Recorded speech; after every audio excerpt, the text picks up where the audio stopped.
This podcast is a member of the Voices of Wrestling Podcasting Network. Visit voicesofwrestling.com to hear the rest of our great podcasts, as well as show reviews, columns, opinions, and updates across the world of wrestling.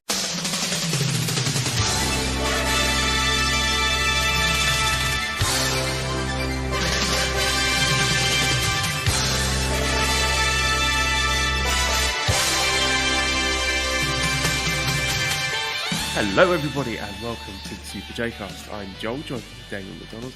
It is Friday the 7th of January. This is episode 192. Happy New Year, Damon. Ha! Yes, it is a new year. 2022. Scooby-Doo. Who gives a shit? Yeah, look at that. Another year in the books. Another trip around the sun on all that shit. You have a good New Year? Yes, I think I stayed up to watch. I say stayed up, and me like staying up past about 10 o'clock is a minor miracle these days. Right. What did I do? I think I watched Jingle All the Way, you know, the Arnold Schwarzenegger film. I sure do. Turbo Man, yeah. Okay. Wow. Really, man, you partying it up over there. That's and ate lots of crisps. Yeah. I got fancy crisps. I got little like tortilla chips shaped like Christmas trees that tasted of turkey and stuffing. Jesus. What kind of? We opened this special wine that we've been holding on to for about 6 years. Yeah? How's that? Yeah, it's like a sweet dessert wine called Vinsanto that we got in Santorini in Greece. So we've just been waiting for the right occasion. We figured seeing in the 2022 was the right time to do it. All right, nice. How was it? Was it delicious? I could only drink. I could only drink a tiny amount. Oh, my mum's come to join. But so what? Say hello to the listeners. Oh, Mum. she's here. Oh, she's here. She that's awesome. Emerges from her room periodically to drink juice. Nice. Yeah. Take a big poop in the house. How was your New Year? New Year's was good. Of course, we had a couple people over at the Pentally Box, and we did it right. We did it right. Again, limited in peoples, but yeah, we did pretty well. We have to keep that guest list nice and tight. It was good. It was good. Imagine building something in your house that's intentionally shaving years off your life. You know what I mean? Like, I had this conversation, and I'm like, I built this. I didn't build shit. I paid for somebody to build it, but it's built, and it's the sole purpose of it is to destroy me physically because it's there. It's so convenient, Joe, just to walk over and pour yourself a delicious cold beer from tap. Fantastic. All right. Look, this is one of our most popular shows of the year. This is where all the listeners come back, Joe, to because they're hopping on board. They've heard the buzz and they've heard the news of how earth-shatteringly great Wrestle Kingdom was. Both nights. Yeah, and we got to be careful here because this is the sort of one that we get the Reddit comments saying, "Oh, well, I tried to listen to them again for their Wrestle Kingdom show, but they're insufferable. I only made it 5 minutes in." So we've got to be on our best behavior here. Yeah, I know. Well, you have a New Year's resolution, you know. Yeah, I did. Yeah, I'm going to be kind to Reddit. Reddit, yeah. I like you. You're all nice. Yes. I've never had a problem. They love me. They don't like you. That's what it is, right? I hope. No one likes me, Damon. And that's not true at all. I'm a terrible person. That's not true at all. I mean, Kevin Kelly does. I mean, even though he doesn't say our names at all during the entire 2 fucking broadcasts, but that's okay. That's okay. Well, I've decided I'm just going to pass myself off as Joel Yentis, and then why is Joel? Why? I mean, can I ask a very serious? Why is that happening? I mean, I haven't talked to him in a while, actually. I'm terrible at texting, but yeah, he's getting all these. I heard Andrew Rich's name pop up. Who else? Fucking every Tom, Dick, and Harry. We're just starting the show from the right foot, aren't we? We really are. Right back in the groove. Right back in the groove of things. I mean, I'm serious. The guy does a fucking 2 hours with us. can't mention. And here's the thing too. Here's what I don't like as well. He says things I say on that goddamn broadcast. You know what I mean? Like things that I know that you would only say if you listen to this shit. Now, he's not saying pastrami sandwich and shit. But there's like certain things that's just like, oh, that sounds very Damon-esque. I don't know. Maybe You're an influencer, Damon. I feel like I am. I'd like to think I am. I'm definitely not anymore. I think we're not anymore. I at one point thought we really were. But here's the thing. We purposely pulled back on that shit. Like, we don't do scoops with a Z. We don't do fucking... You notice that? We don't fucking do that anymore. Because nobody talks to us anymore. Fucking... We have no friends. We're by ourselves now. I think we've achieved our goal, actually. Yeah, so I told you, just systematically alienating our entire listership until it's just you and me having a private conversation that's uploaded to the internet. We're there. We've hit the sweet spot. I think we did it. I think we've done it. So if anybody listens, just tweet Joel. Just say, hi. I'm just going to shout out our one listener. Hi, Damon. Hope you're enjoying the show. Yeah. Love Booze Leprechaun. I don't even think Nicole listens anymore. What do you think of that? Yeah, it wouldn't shock me. No one should listen to this. It's a terrible podcast. That's a good point. It is really awful. Yeah. I'm deeply embarrassed of having a...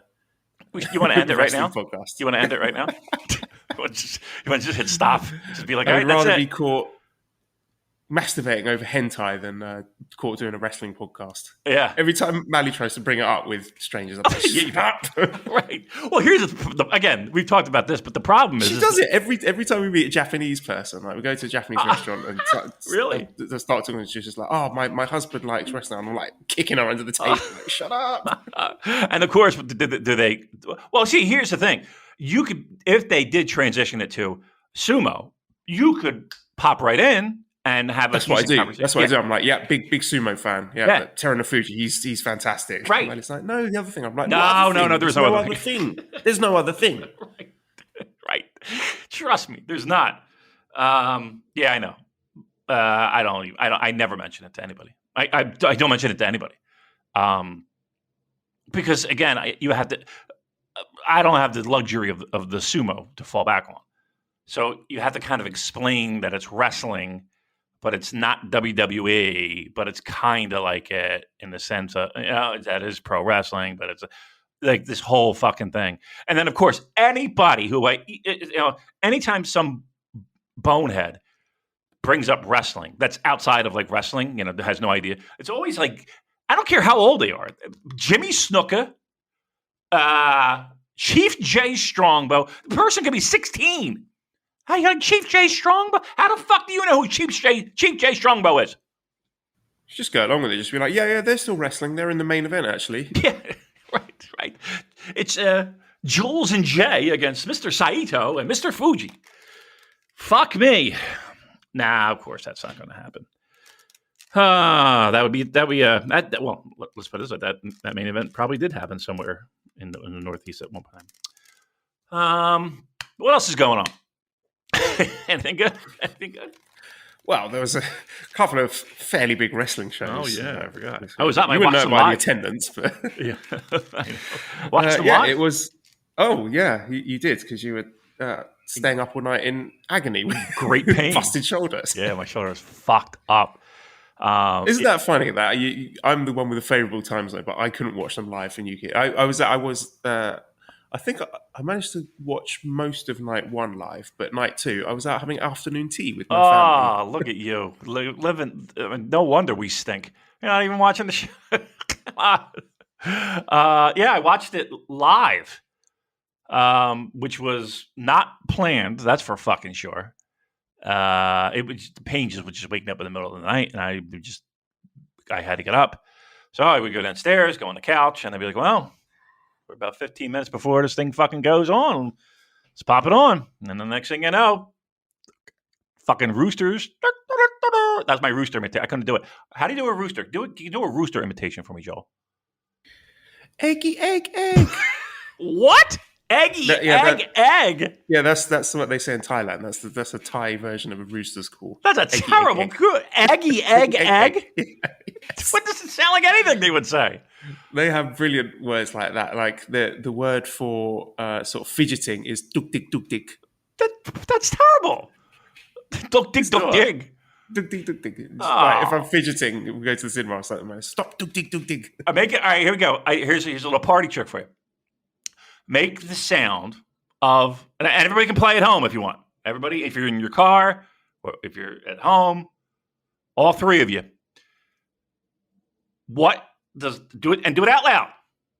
What does the sound of a machine gun make? Joel? Have I got to do it as well? Yes, of course. Very good. Now, if you ask a different person that same question, you're going to get a different response. It will not be what you did. I guarantee it. I guarantee it. It just won't. It's Depends on one the of those type of weird gun, things. though, doesn't it? Maybe you need to refine the question a bit more. Why? What do you mean? No, I don't. The whole point of it is make the sound that a machine gun makes, and the funny part about it is everyone's going to have a different response. Somebody's going to go rat tat tat tat tat. Some person's going to go. Another person's going to go blah, blah, blah, blah, blah, whatever the fuck. Some person's going to go. What did they say? I forget. What does the fucking rooster say? Fuck, what? What was it? Eggy, egg. Eggy. Stupid. That's terrible. That is the worst. Eggy, egg. Eggy, egg. I could go for an egg. A nice hard-boiled egg. All right. Well, yes. Wrestle Kingdom, Joe. 2 nights. The extravaganza to end all extravaganzas. I saw it live. I did text you a couple times, and then I faded away because I just don't want to text. And you weren't responding, so that does answer the question of what the fuck were you doing? Looking after a screaming baby. Listen, everything you know, 2 years Can't ago. wait to get that vasectomy, Damon. 2 years ago, I wish I could have a child. Oh, what was me? Now look at you. Now listen to you. Ruined my life. Ruined. You're ruined. I told you you shouldn't have. I told you, but now you won't listen. Anyway, the Instagram pictures are priceless. Anyway. Okay, so it's worth it in the end. Yeah. As long as those likes Wrestle keep Kingdom. coming in. Yeah. What? Wrestle what? What? Wrestle who? Wrestle Kingdom, Joel. It's New Japan's flagship event of the year. And Really? we are Someone here. should have told them. Look, all right, let's get this all out of the way here. That's great. You taking over the show now. I'm taking over the show. You're the one stood on top. Let me Okay. drive the train. No, you're not allowed to. I'm wrestling the wheel back. No, I want the wheel. I got the wheel now. I'm the drunk driver. I got the wheel. I've got to get through the questions, Damon. I'm These ramming idiots it right in giving the us fucking questions. reef. I'm taking this boat down. You kidding me? Look at me. I'm doing this. I'm the captain now. I'm the captain. It's turned into Speed 4 or whatever number of film runs. All right, you take the fucking wheel. I don't like driving anyway. Take it. Where are we going? Let's talk about Wrestle Kingdom. This is a big wrestling show, the flagship event for New Japan Pro Wrestling. Should have told them. All right. Overall thoughts on the 2 nights, without talking specific matches. Bash says, how much do you think was filler? How much was thriller? For me, it was 40% filler and 60% thriller. So, yeah, what were your overall thoughts on the shows? I think in most cases, most being 2 nights, anything before intermission was largely. It was rare that you got a solid match. Now, I will say this: I thought Show and Yo was good. Here's the thing: I think there were moments that were good on matches that were before intermission. A lot of the things that I sat here and talked about and hoped for and kind of grandstanded for, it didn't actually pan out, right? Especially like the 6-man tags where they were fucking Road 2 with a little bit more spice. But by and large, they were fucking Road 2 shows, multi-man tags. I thought the main events were, if not home runs, they were They were long fly balls. They were solid. They were tight. And then you had some good, and then you had some stuff that had me scratching my fucking head. Scale of 1 to 10, I think we're in a 7.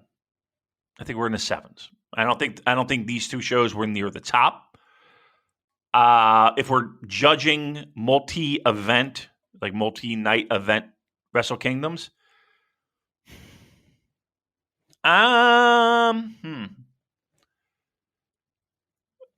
Is this? And I think worse is the bad word to use here, but is it the last ranked multi-night Wrestle Kingdom?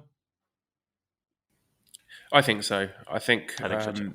There were too many skippable matches to really make it hold up.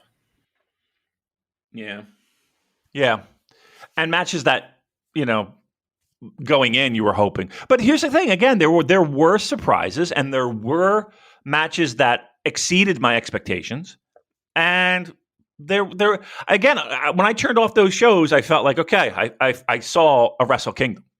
I didn't feel cheated out of a Wrestle Kingdom. Felt like I saw a Wrestle Kingdom. I mean, look, you got a handful of guys that you can thank, and we'll get into that. By and large, the undercards really were just kind of there. What you think? Give me a number. Oh, it's so difficult because there was just such a gap in quality between the best matches and the worst matches, and usually that's not quite the case for Wrestle Kingdoms. Right. I think I would give for overall, 2 nights. Overall, a 6. I'm going to go a little bit lower than you. Okay, I mean it's fair. I don't think anybody's giving it a 10. Right, and I don't think anybody in their right mind is going like it was a fucking 3. No. 6, 7. I think it's a fair grade. And again, we'll go through every match, but yeah, I think that's what I felt when you turned off the show. Did you feel like you got a Wrestle Kingdom event? Yes, and that was, I think, on the strength of the 2 main events. Yes, I agree. So again, that's what we're looking for. At the end of the day, that's what we're looking for. Now, was it as okay? We left last week. I think we were kind of hyped.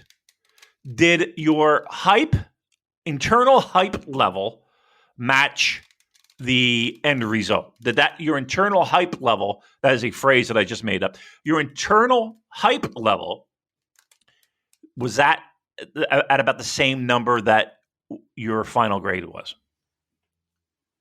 I think the actual product in the end exceeded my internal hype level, which was quite low. But I think I was possibly underselling the quality of the main events, or the potential quality of the main events. And for me, they really over-delivered and rescued the shows, basically. Okay. And I would say I was about even with my hype level to, okay, that is this year's Wrestle Kingdom. So, I mean, you can't knock that. I think it's to walk out of that with what we got, I'm totally okay with. And I think in general, the feedback that I've heard, and again, very limited, I do distance myself from that. I think everybody's been very positive on it, or at least positive. Like we're in the green, we're not in the red, right? The impression I'm getting is that the shows were poor by Wrestle Kingdom standard, but the top matches were great. Okay. So our Discord would say less than 5? I'm not talking to those people. I mean, I thought you said it was better. It's not better, is it? You've been lying this whole time. Okay. Our Discord tends to be higher on matches that the general viewership are lower on, and lower on the matches that the general viewership are higher on. Why is that? Why do you think that is? I just think they've got a little bit of a contrarian streak in them. All right. That's where you make the money. All right. That's where you make the money. All right. I mean, come on. What do you think about now? You're in the Voices of Wrestling Slack. You're an active involver, chitter chatter. You like to text away in there and talk pro wrestling. What's the general feeling in that group? A third of the match is crap. A third of the match is fine. A third of the match is fantastic. Okay. I mean, that's what it was, right? I mean, that's what it was. All right. What about your Brazzers chat? Can I ask you about the attendance? What your thoughts on that were actually? Because Derek says Eastern Lariat reported night 2 attendance down from half to 6,379. Should the company be panicking about this going forward, and whether or not they can do a 2-night Wrestle Kingdom in future? It was about 7K last year, so I mean, it's pretty similar based on last year's 2-night COVID situation. Jamie says, with low night 2 attendance, can any conclusions be drawn about the popularity of Will Ospreay? I don't think so. I'm not willing to make any conclusions about anything based on these numbers, because even when there wasn't a pandemic, night 2 in 2020 was about 10,000 fewer attendance than night 1. Yeah. Night 1 is January 4th at the Tokyo Dome. It's got that name value. You're always going to get a lot more people turning up for that. The night 2 thing is always a hard sell, regardless of who you put in the main event. So, I mean, if you want to say that, Ospreay is not a draw, then you've got to put that on Okada as well, and you've got to throw the same accusations at Ibushi and Jay White last year. I just think the night 2 is a tough sell, and pandemic. I think that's just I'm hand waving that personally. I mean, keep in mind you're not getting the casual fans on a night 2, right? Your casual fans are going to go to night 1. And I know that the idea is, well, we'll draw them in. Night 1 will sell them, and we'll be back again from that. That's a tough sell. You know what I mean? Like asking people to do, like if you're flying over there, like us would, like we would do. Even for us, it was the second night. We were. I don't know if everybody was ready for night 2 as much as they were for night 1. Night 1, you're fucking hyped. You're excited. You're ready to go. That's a big commitment for people, I think. And again, they didn't have the luxury of having people flying in. So you're looking at hardcore. You're looking at a hardcore base of fans that are going to go double dipping. What is it? 3 hours, 4 hours? It's a long fucking day. You got to be into the product, and I don't know if that's the case. Look, I know everyone. Here's the thing. It's hard. I don't want to say it's hard.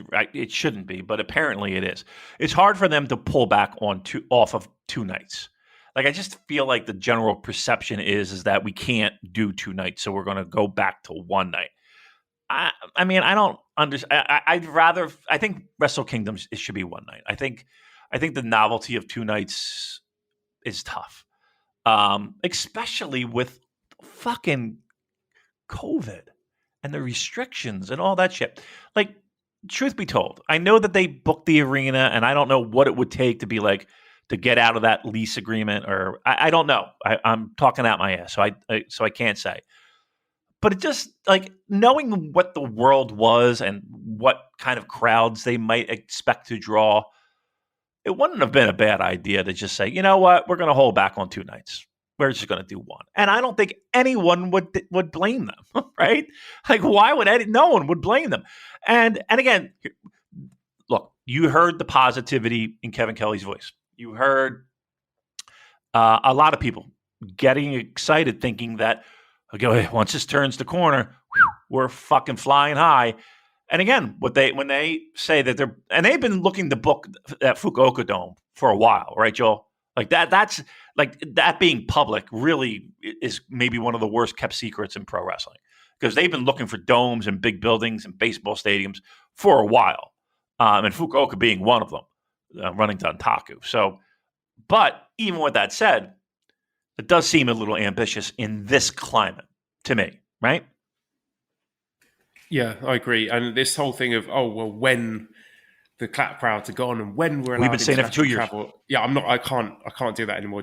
We'll talk about it when it happens. Yep. But I think we have to review the products we have now, not the products we hope we're going to get in some distant future. Yeah. And again, we've been saying for 2 years. Hey, hang on.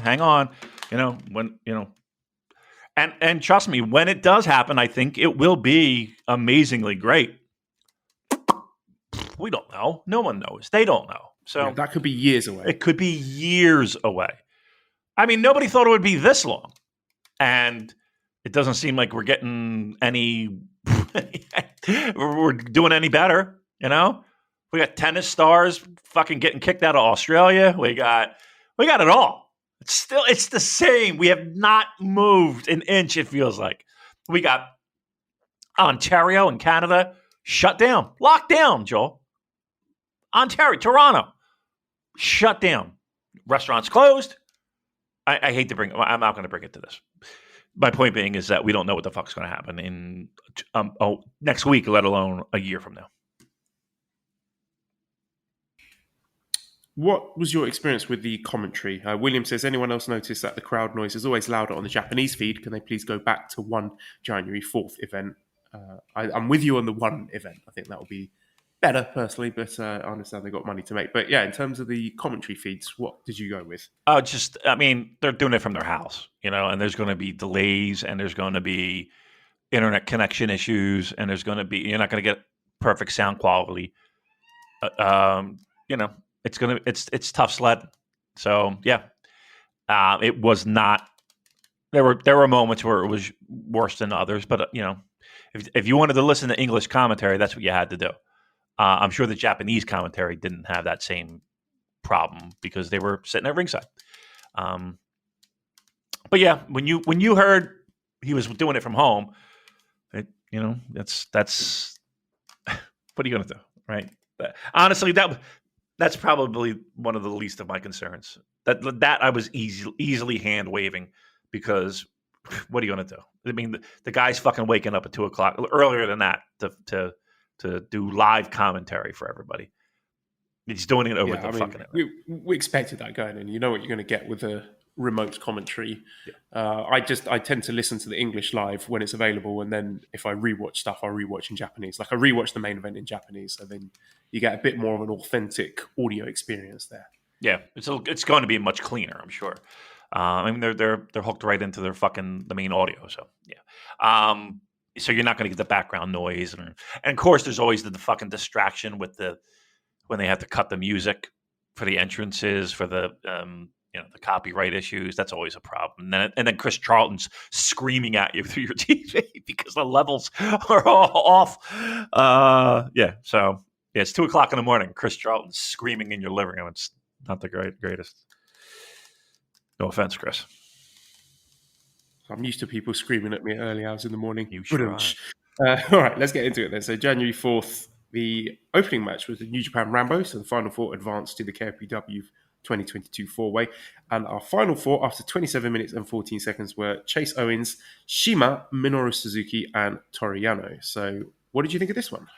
It was a lot of nonsense, right? A lot of shenanigans, a lot of battle royal style pro wrestling, which again might not translate well to a audience gearing up for wrestling. People love it though. Right? I think the biggest draw is who's coming, who's popping out. Tatsumi Fujinami looking all of 70-something years old, rocking out. Everybody wanted to take the big dragon screw leg whip. I thought that was cool. Everybody was lining up for that. They couldn't wait to fucking take that bump. I don't have a problem with any of the Final Four. I think a couple of them we actually even said would be there. It was disappointing, I guess, at the time. And I even texted you when Suzuki was in that Final Four or even when his fucking music hit when he was going down the ring. You're kind of like, that took care of that surprise for Shibata, didn't it? I was like, fuck. Who do they got? That was the opposite. I thought, they must have something better for the Shibata match. So that actually made me more excited. Do you think? I mean, not. I mean, no, I know we're jumping ahead, and we don't have to No, just no, answer. save it. Save it. All Save right, it. we're saving it. All right. But yes, I was disappointed to hear his music then. In hindsight, all right, we'll do that again. We're going to get to it, but I mean, the match was the match. If you enjoyed hearing the countdown clock and being excited that who fucking knows, whomever is hobbling down the ramp, getting in, tens on. And seeing people refusing to take bumps in a silly match as they should. Then, exactly. Yeah, I was pleasantly surprised by Shima's appearance. And my working theory at the time of why he was there was that it was an administrative error. Someone in the company told someone else to get in touch with the drinks company Zima to provide refreshment for the wrestlers, and they misheard, and everything got muddled up, and ends up, as it always does in wrestling, with Shima getting a payday or 2 paydays. But yeah, he had a really nice exchange with Master Wato during the match. Apparently, they worked together before in Mexico, so yeah, nice bit of chemistry there. And I'd like to see more. There's a bit of news here from the Voices of Wrestling. It's a loose, unofficial relationship, a friendly relationship with Glate. People on both sides who want to see it develop into something more. Liger, apparently. Liger's a big Strong Hearts fan. So we'll see if anything more comes of that. But yeah, that was our New Japan Rambo. Well, light and breezy, fun stuff, as always. They they're all about the partnerships now, right? They're all about the partnerships now. So why not? Gleat, Freedoms. Who else can we grab? Get involved with. It'd be great. This would be the point where I drop in an amusing reference to a small Japanese independent wrestling promotion that will be a terrible fit, and everyone chuckles. But those jokes are not funny. So, come on! That was a funny. I did a funny joke. That was a funny joke. Yours was funny, but okay. I'm not gonna be grumpy this year. Oh my god! You're starting off with a bang. All right, first match was a special singles match. Yo defeating Sho, 12 minutes, 32 seconds, following the 5-star clutch. Yeah, you said you liked this one. I'm a bit surprised. The reception to this seems to be fairly negative, I would say. I don't think it was the best Sho versus Yo match. Certainly since Sho's turn, I think this is the weakest match they've had between the three. I was hoping for a sort of blood feud level style match, given that they've wrestled twice before. And this wasn't that. This was just sort of absolutely fine. This is the kind of match I think you'd expect to see like night 8, Best of the Super Juniors, like in the middle of the cards. 12 minutes in and out. Nothing really remarkable about it. Actually, my favourite bit about it was Sho pulling his funny faces. That bit where he was putting his fingers in his ears for Yo's music and then shushing the absolutely silent crowd before the wrench attack. I know. I was noticing that genuinely funny. Yeah. But I was like, they're not making any noise. They can't make any noise. You texted me saying everyone looks like a boob. So yeah, what did you think of this one? Everyone looked like a boob. No, you're right. But truth be told, no matter what our wishes were, you knew this wasn't going to turn into, Tully Blanchard and Magnum TA, right? They were going to work a wrestling match. And I thought the wrestling match was good. And here's the thing. Little by little, Yo has gone from a guy who I'm completely fucking hand-waving to at least somewhat interesting. I don't know if it's his new look. I don't know if it's like his somewhat casual. I don't know. He looks different. And when I say different, the white sweater. You're a big fan of the white sweater. I do like that. It's got a little Liam Gallagher look going on. I like it. The parka. Must be a nightmare. Like eating. Oh, I've spilled food down. Damn it! It's in the crevice. It's like fucking. I was going to say something. This stain's never going to come out. Why is my shoes white? Terrible. You ruined it. Yes. But no, I thought the match was good. I thought the match, look, it wasn't what I wanted, and it wasn't what I don't think anybody wanted. You kind of should have expected it. And yeah, I thought it was good. Second match was a 6-man tag match with El Fantasmo, Ishimori, and Kenta against Rocky Romero, Ryusuke Taguchi, Hiroshi Tanahashi. Damon, the ace, Hiroshi Tanahashi, Yeah.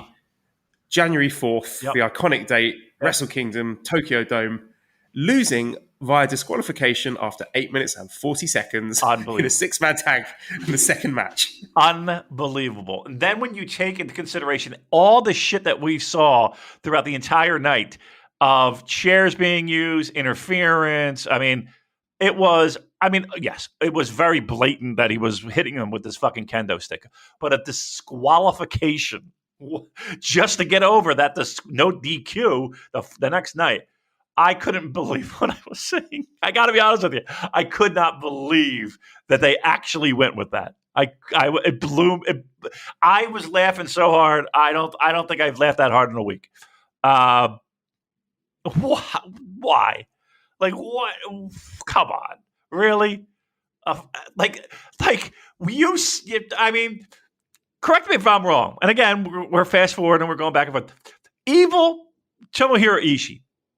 Correct me if I'm wrong. And I know the ref is being distracted. Okay, great. But you don't hear anything else. You hear ice cream machines humming in the background because it's so quiet in the fucking building. Yet no one can hear a steel chair draped across somebody's head and someone swinging for the fences. Like nobody turns. Come on. Like that's the shit that just drives me nuts. Like, how many disqualifications have there been in New Japan? In I don't know, a year, 2 years? How many do you remember? The only one that is particularly memorable for me was, I think it was the 2017 or 2018 G1 where Michael Elgin got disqualified against Yano for a phantom groin shot. Yeah. I just found that particularly funny, considering all the other shit that, like, what was it, the Firing Squad, the Bullet Club guys were getting away with at the time. Right. I cannot believe that they decided to go that route. That was just like nobody looked at each other and no, we're not doing that. Oh, come on. Holy moly. Yeah, I can't believe I was that flabbergasted by a third match on a Wrestle Kingdom show. But here we are. I like to imagine Tanahashi like coming. Okay, right, January 4th, the biggest show of the year. Hiroshi Tanahashi, one of the most iconic wrestlers. What have you got for me, lads? Okay, so sit down. Right. All right, we're building for the next night, man. That's what we're doing. Ugh. No one watching that show was like, wow, Tanahashi's really going to lay it to Kenta then. Like, nobody was. Nobody cared. Oh, go pile on, Reddit. We're negative tonight. I won't. Oh boy! All right, nobody. But here's the thing, though. Everybody's scratching their head just like us, right? We can't be the only fucking ones that are sitting here like, what in the blue fuck is that? Half the people are outraged and saying, "Oh, look, I can't believe this is Wrestle Kingdom. What have they? They've murdered, they've butchered my boy." And the other half are saying, "Calm down. There's always been nothing multi-man tag matches on Wrestle Kingdoms in the past. Stop getting so upset." So, really, I just enjoy. Have there been? Watching the two sides. I mean, there's been nonsense, but have there been how long ago? 5 minutes DQ finish. Please let me know when that happened. Moving on, third match, another 6-man tag, which was Ospreay, Great Khan, and Jeff Cobb defeating Bushi, Sanada, and Naito. Ospreay pinned Bushi after 9 minutes 20 seconds, following the Hidden Blades. The only note I've got from this is a comment in our Discord from John, who said, "Okay, I'm excited for Naito versus Cobb. Can we pin Bushi now, please?" And lo and behold, but ding! This was I mean, Ospreay sat on the fucking chair the whole match, right? So. Okay. It wasn't even like you got Ospreay's offense in there a lot. I don't know.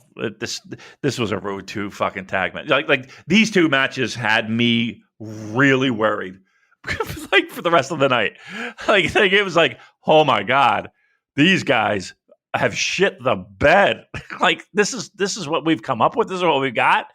And it was like, oh Lordy. Again, things got better, as we said, but it was off to a bumpy start, right? Like after this match, Were you sitting there like, oh my God, they have to fucking really blow away here because we're starting off really rough. Yes. Yeah. That was my exact feeling. I thought this was the weakest opening to a Wrestle Kingdom, like the weakest opening 3 matches that I could remember, certainly. Yeah, I'm struggling. Like, I mean, listen, we've had Rambos for the past couple of years at least, and they've been okay. They've been various degrees of okay, whatever. I mean, listen, we had Billy Gunn one fucking year, right? Remember that? We've had our highs and lows, but yeah, I was legitimately questioning why am I watching this after those matches. It was a rough sled, that's for sure. 4th match was the special singles match with Katsuyori Shibata defeating Ren Narita after 11 minutes 46 seconds via PK. Now, we've got conflicting stories here. So the Wrestling Observer are saying that Shibata went into business for himself, changing the rules at the last minute and making it a normal wrestling match, which Shibata himself said afterwards. Voices of Wrestling saying that they're hearing otherwise, that the source literally laughed in their face when they mentioned the idea of Shibata going into business for himself, and they think that this was all planned. I tend to lean more towards the latter. I think there's just a bit of a work. Although I do like the idea of Shibata just deciding to change the rules at the last minute. Like, when did that supposedly happen? Was that like in the ring as they were doing the entrances? Like Shibata's just sort of whispering to Ren, I'm changing the rules. We're going to do a proper wrestling match. I'm going to absolutely batter you with elbows and kicks. I hope that's all right. And Ren's sweating. He's like, well, can I hit you, Shibata-san? No, you can't. You're not allowed to hit me. But I'm going to kick the shit out of you. Right, let's go. Yeah, he's like fucking Bruiser Brody, changing up finishes in the ring. Yeah, look at him. Look, I think, one, I don't care whose idea it was. I don't care if it was they're backstage and they say, hey, you know what? Let's fucking change this up because we know this is a bit weird. We'll just call it weird how this is all kind of transpired. Can you do a wrestling match? Yeah, of course I can. Fuck it. Do whatever you got to do. Or it's Shibata having it in his mind the whole fucking time saying, I don't give a shit what this promotion is saying. I'm going in and doing what the fuck I want to do. That would be cooler. You know what I mean? Like, that would be, all right, Shibata, you are pushing the fucking envelope of being a complete badass, right? Like, that would add to the legend of people really digging this dude. Right, kind of rightfully so. Like, that would, for him to go into business for himself, as the kids say, and to do that, the idea of that is pretty great. I kind of doubt that happened. I don't know. I just feel like, I don't know. I don't know. Stranger things have happened in pro wrestling.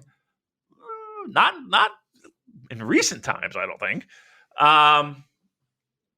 Any way they slice it, though, the match turned out for the better to me. And You're a bit disappointed with the opponent? You're hoping for someone? Well, yes. Yes. But again, I said a couple shows ago that I think everybody is gearing themselves up for a bit of a disappointment. Like, this is going to be a young lion or a trainee or something along those lines. Now, I did not specifically name Ren Narita, but I mean, that's kind of the bucket we were pulling from, right? Like, when we were talking about this, I think I even said, I might have even said Carl Fredericks or Connor. You know, it's just somebody like along those lines. But yeah, Ren Narita makes perfect sense, sure. And I think other people kind of guessed that too. Am I disappointed with that? I think the match was good. I thought it was made better that they called the audible. I would have loved to have somebody else. I would have loved to have had Shibata, because now you're on the edge of your fucking chair. Like, you're Shibata wrestling Shibata. I'm sorry. Did I say Suzuki? Quite a match. It's a Spider-Man meme. Like Suzuki, even Sakuraba, the name that was being thrown around. I don't know, stuff along those lines. I think a little bit of a sexier name. But the match was good. I thought the match was really good. And again, made better that they did call the audible no matter how it turned out. I think there was a lot of people that, and right or wrong, had their heads set on it being somebody with a little sexier name. Let's put it that way. Yeah, I think it was a very fitting choice in the end. And I'm glad that they used it to elevate a young up-and-coming talent, given this big spot. I was actually kind of waiting for the heel turn from Narita at the end. I thought he was going to kick him in the head or something, but he didn't. But I'm glad they didn't in the end. It's a nice story. Shibata wrestling his protege. And I've been saying for months and months and months, Damon, that New Japan Strong has low-key been the Ren Narita project. Yeah. That they've been using that to quietly build him up and give him big singles matches and establish him, getting him ready for positions like this. And you can see, by the way, he's booked on Strong. And now this has vindicated my theory that the company are extremely high on him and he's got a very bright future ahead of him. This is a huge seal of approval. And the match, it was not a brilliant in-ring match. I mean, this is where things like star ratings are less useful, because putting a star rating on this doesn't really give you the full story, does it? It's a great moment and a great story between them. Yeah, I would agree. It's handcuffed in the sense that it's not possible to have, this multi-star classic. But it was a moment. And yeah, I think it means a lot to have a guy like Ren Narita in there, right? I mean, they chose him and he chose him. So yeah, I think that's positive all around. And we'll get over the fact that it wasn't, as sexy a name as maybe some people had wanted, but I think it worked out in the end. Then there was an announcement that New Japan are going to be back on Access TV in the States. Derek says, "What's up with the Access TV deal? I thought Anthem dumped them for Impact." They did. They signed them back. Look, I will guess, and I could be wrong. I don't have the numbers in front of me. When New Japan was on Access TV, the numbers were better than what is currently on now. It's a positive. I don't think anybody's. I was actually surprised. And again, Kevin Kelly. Once again, if you listened to the show, you would have heard Kevin mention, US TV right around the corner. Blah blah blah. He didn't mention Access TV, mind you, but he did, clue you in that it was coming sooner than later. So it was good. I think it's good. I mean, they're not making this. This is not like a Fox Sports deal, where the company's now jumping in coins like Scrooge McDuck. That's not happening.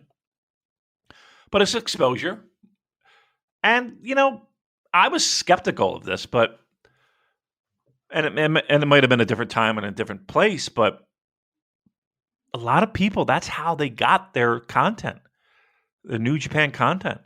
Like, they would watch it on Access. I was kind of shocked by that. Let's see if it takes off. Let's see if it helps. Let's see if it draws people back to World, as Kevin had said. I think it has to happen. Like you have to have TV in some capacity in the States. Have to. And it'll make it easier for other people to torrent. Right? Okay. It'll work out in the end. I'm sure one of the reasons they renewed is that they are seeing hot matches like the fifth match on this show, which was the Never Championship match that everyone's talking about, Damon. Evil defeating Tomohiro Ishii, becoming the new Never Openweight champion after 12 minutes, 10 seconds.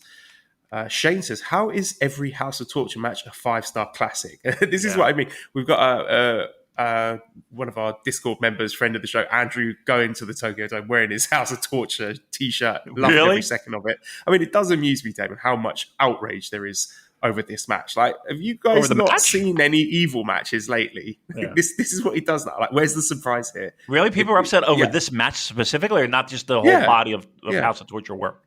Wow, Yeah, really? well, this match, they were especially upset about this. I mean, it's like getting angry at a baby for shitting itself. Right. And look, the match was it was pretty crap, especially when you consider there is a proud never title history of matches at Wrestle Kingdom. You know, matches like Shibata versus Goto, Suzuki versus Goto, Ibushi Ospreay, Cobb Shingo last year, and now we get like this episode of the Three Stooges. But at the very least, I think this match made me chuckle. It was a good laugh, especially I think there was a bit with Ishii getting low blow during a brainbuster setup that I thought was very, very funny. But I can find the match silly and entertaining, whilst also thinking that never title matches at Wrestle Kingdom should be better than this. But then also at the same time enjoying all the people arguing about it online. I mean, to be fair, I think Chris Charlton summed it up when he called it a clown car. There were a lot of people running in that ring. Look, if anything, what this will prove to you is that either A, they don't give a shit and they're going to do it anyway, and all of your bitching and moaning is just wasted breath. Can I interject with the questions here? Because we have a lot of questions along those lines. I'll be more than happy. Commando Ray says, why does New Japan continue to push House of Torture despite its near universal go-away heat from Western fans? I don't know how Japanese fans feel. Apparently they feel the same. Multiverse A says, in all seriousness, does anyone, including Dick Togo, actually enjoy the House of Torture shenanigans? Even when all the BS paid off, when Yo thwarted show, all I could think of was that this was a waste. The less said about evil Ishii, the better. William says, why do they continue to do House of Torture heat spots with a crowd who cannot boo? Save it for vocal crowds. Right. That's another great point. I'm waving your flag. I'm right there. I agree with all of your questions. The problem is that the only answer I have to give you is that's what they want to do. Right? They don't care. They honestly don't care. Unless we flood the inbox of New Japan Pro Wrestling at NJPW 1972. Unless that inbox is flooded, then maybe somebody would hear it. But unless that's done, I don't know. Who knows? People only do that when people say stupid things on Twitter. Oh, right. Look, it's the best thing I can tell you is this, and I mean this from the bottom of my heart. Fast forward. You know what you're going to get. And if it puts you in a bad spot, if it makes you angry, if it disappoints you, fast forward. You know what you're going to get. Just fast forward is a wonderful tool. Wonderful. It allows you to skip over the shit that you don't want to watch. Now, if you're watching a live event, this is a perfect time. Make yourself a sandwich. Grab yourself a cold beer. Maybe remove some stool from your body. Who knows? But know that give yourself about 10 minutes. Wiggle room. Maybe go outside. Go stretch your legs a little bit, right? Kiss your wife or your husband. Pet your dog. I don't know. But there's got to be something better for you to do than to subject yourself to that which is the House of Torture, right? I've decided to take that route. I'm a fast-forwarding motherfucker because I don't give a fuck about evil. I don't give a fuck about Dick Togo. I don't give a fuck about House of Torture. I don't care. I've seen enough of it. Fast forward. And they're out of your life. Your life will be so much happier. So much more. Yeah, I think, like I said before, I think we should be grateful that this is relegated to the mid card. Yeah. It's never. And they made it easy for you. Anytime you see never, you know. That's my egg. That's fast forward. Right? Fast forward. That's all you got to do. And again, if you're watching live, do some calisthenics. Let's be the most fit fans in all of pro wrestling. Or go and get some refreshments. Yeah, that's exactly. Go and have a poo. Yep. That's what I'm saying. That is what I'm saying. So, to answer the question, I was going to ask you: are you looking forward to the rematch with a lumberjack stipulation, as hinted at in the backstage comments? you're gonna have to tell me how it is because I ain't watching it. I'm just not. It is not going to. Those images will not reach my retina and will not be logged in my head. Skipperoo Kangaroo. That brings us to the sixth match, which is the IWGP Heavyweight Tag Championship match, with the World Tag League winners Yoshihashi and Hiroki Goto defeating the champions Zack Sabre Jr. and Taichi after 50 minutes 27 seconds following the Naraku finishing move.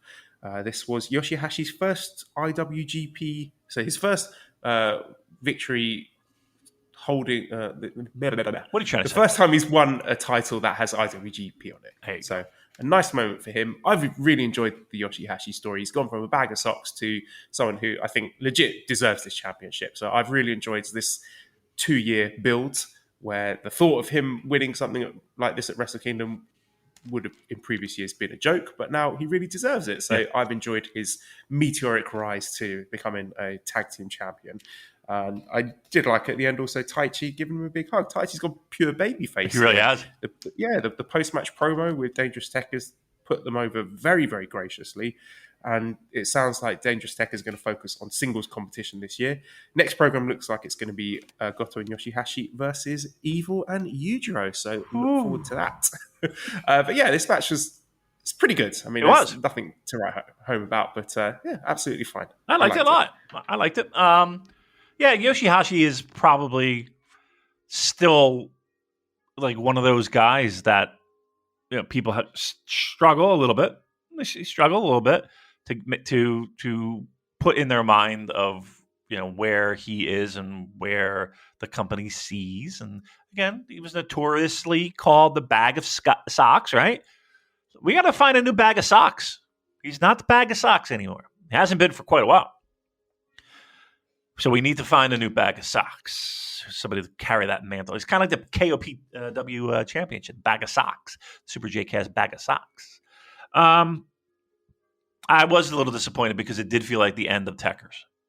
And I thoroughly enjoyed that tag team. I was happy for Yoshihashi. Because for maybe the first time, even with the never six-man titles, you always felt like he was never a serious guy. And he felt like for the first time, like to me, he felt like a serious guy. Like he felt like a serious guy and not just like a placeholder guy. And I was happy for him. I mean, he's worked very hard to get there. Seemed like every time it would start, he would take 2 steps back. He still has that less than confident look on his face all the time, though. That's for sure. He really does. I feel so bad for him. He just looks so anxious and awkward. I feel bad. But look at him go. Look at him go. And I know lots of people are feeling the same way as I am.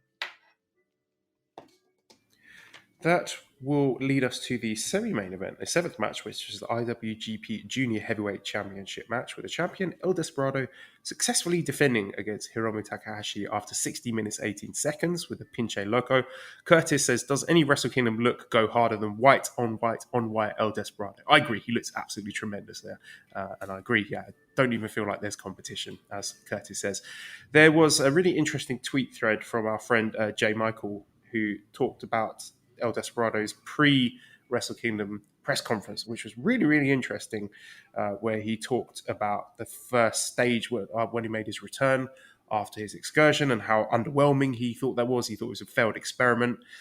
His frustration at being left out of the Liger retirement, which you can see really sort of stings at him. But he learned from that. He was defiant. He wanted to improve and get better and stake his claim in the division. And I think he's really done that. He's still got that sort of self-deprecating charm to him. He doesn't really like praising himself, but he realizes that he is in control here, and he is, if he can, pull his socks up and achieve his potential, he can be the guy in this division. So I think in wrestling, there's often this sort of misguided belief, Damon, that each subsequent match in a rivalry needs to be longer and more epic than the one that came before it. But in my opinion, I think it's more important that the matches show narrative and thematic progression rather than just being longer or with cooler moves and spots. I think we're at the point now with these two wrestlers and their feud that Despy has worked through his inferiority complex, where in the past against Hiromu he would have cheated or worked a limb to beat him in years gone by. I think they've worked through their little love-hate psychological drama during last year's Best of the Super Juniors final, which I still think is their best match.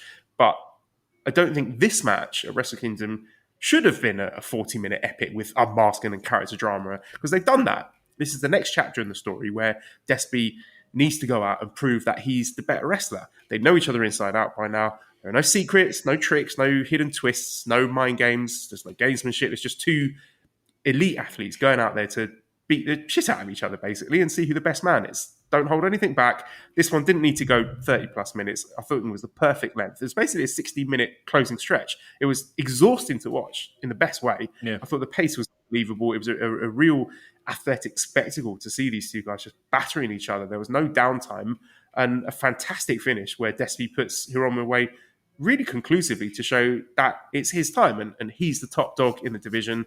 And maybe we can sort of freshen things up a bit here, because Despy called out Seamer, called out El Lindemann after the match. And of course, there's the spectre of Ryu Lee hanging over everything if and when he can make it back. And then the next day, he tapped out to Master Huato. So I'm glad you said it. We'll see where this goes. But in terms of this match and what it means for Despy himself, I loved it. I thought it was really good. Yeah. I mean, we talked about it on the preview show, how important it was and how much more it would mean to elevate a guy like Despy. I think everybody was kind of jonesing for it. Everybody really wanted it to happen. And the fact that it paid off was great. I thought the match was perfectly paced, actually. Yeah, I'm in full agreement with you there. They didn't need to do a long, drawn out. I wouldn't say it was a sprint, but it was, let's put it this way. It left you wanting a little bit more, didn't it? Like you could have easily have said, okay, squeeze in another 5, and it would not have hurt the quality of the match, I don't think. And that to me sometimes makes it feel like even better than that 38, 35, over 30-minute match. I thought Hiromu was spectacular. I thought Despy was spectacular. The definitive win, perfect. The show needed it, that match. Right, it really did. It felt like it was like, okay, we had the Shibata, good. We had the tag, which I did enjoy, but this helped. Okay, we're in Wrestle Kingdom season. This was the first real solid taste you got of it. Very good. And yes, Joe, dark match. The guy can't even have 24 hours to fucking feel like he's an important cog in this wheel. Less than 24 hours. The guy's tapping. He was beaten up, Damon. The physical effects of this war with Hiromu had taken its toll, and Master Huato was able to capitalize on that. He was fresher. He was the fresher man. He had the help of Tenkozy to get him that. I want to drive, then swim across the Pacific Ocean and grab you by the throat and choke you for saying those words. And I will tap out like El Desperado did against Master Huato. Master fucking, I understand the idea is to turn Master Huato into a legitimate contender. I get it. Absolutely. No doubt. They could have done that at any one of the numerous Road 2 shows leading up to this show, couldn't they? I mean, have Watto pin somebody else or tap out a couple of other people to make them and then have him show up like every other fucking title challenge, show up in the ring and point a finger.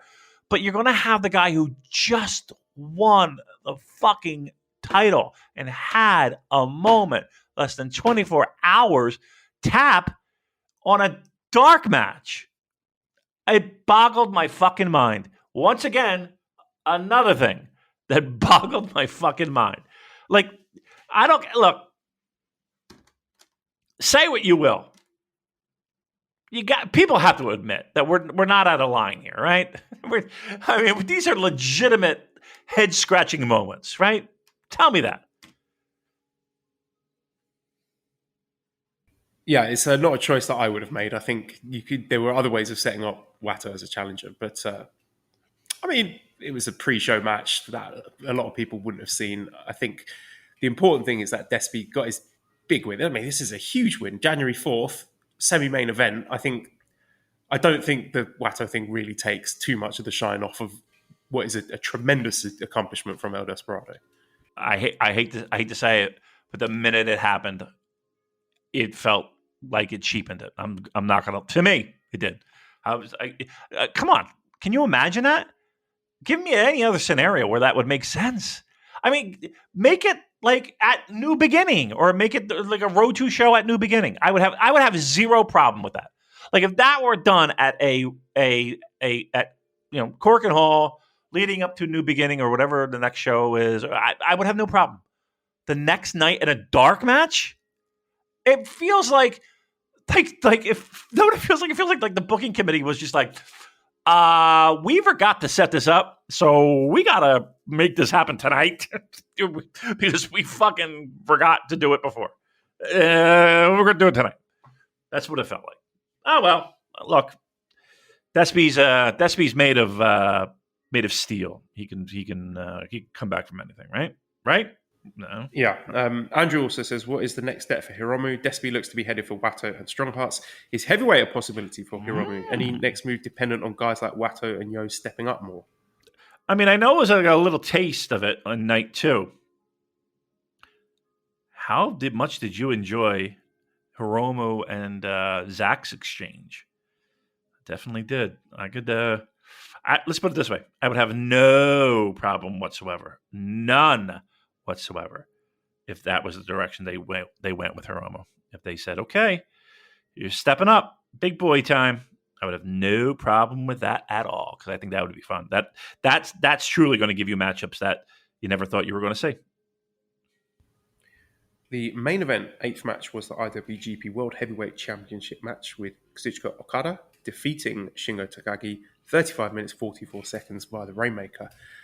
When you saw Okada coming out in his Inoki-inspired gear, the robe, the haircut, looking absolutely majestic, in that Tokyo Dome main event ring, where he belongs, you could just call off Wrestle Kingdom and just give him the titles and wrap it up, because there was no way that anyone else was coming out of these events holding that belt. He just looks like a god. Yep. And a lot of people have said that, but when I saw him in that gear, I was like, this man's a god. Yep. And I'm privileged to watch him. I agree 1,000%. The one thing I did like about Wrestle Kingdom and the 2 shows was there felt to me to be a definitive line between people who are very good, great wrestlers, but not Mount Rushmore. By Mount Rushmore, I mean top of the heap. Really carrying your promotion, the true stars of the promotion, and they shined. They shined when they had to, because they needed to have a really kick-ass main event. Okada's one of those guys, and again, he's not 40. You know, he's been beat up a bit. His body is feeling it, I'm sure, but still young. What a fucking star! Like, what a performance! Like, what presence he has. That's one thing that I just feel like there are a lot of guys that they try to make, and there are very few that have it. And when people say he has it, they better be referencing what it is when it comes to that gentleman. Because to me, above everyone else, he felt like a true, undeniable number 1 star of the promotion. And he backed that up with an unbelievably great match. Smart, subtle, athletic, great pacing. Shingo, and again, please, Shingo was right there with him. Fantastic. Yeah, Okada delivered one of the when you really needed him to deliver in a pinch, because up until that point we had a okay Wrestle Kingdom. That man put that show on his back and said, "Okay, you need a big match? I'm your guy. You need me to carry the promotion? I'm your guy. Okay, you need to put a little shine back on this New Japan thing? I'm your guy." He did it. He absolutely did it. And again, we'll talk about the Will match as well. He established himself beyond the shadow of a doubt as the most important guy in that company, without question. There was that terrific moment during the match where Shingo did the Rainmaker pose and then flexed.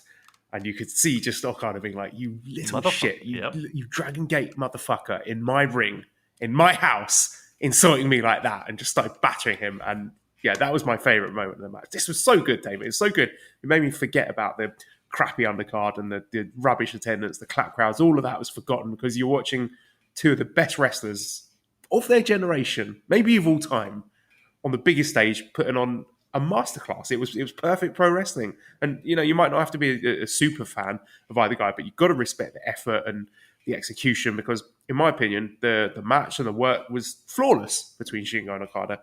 I think both guys went out there.